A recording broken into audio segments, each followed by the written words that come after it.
لبیدن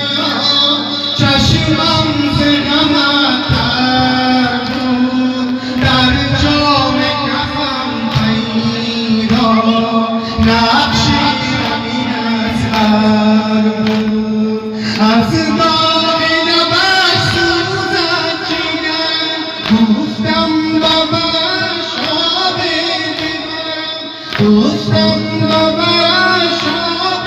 ببرم آتش زدم بر دریا رفتم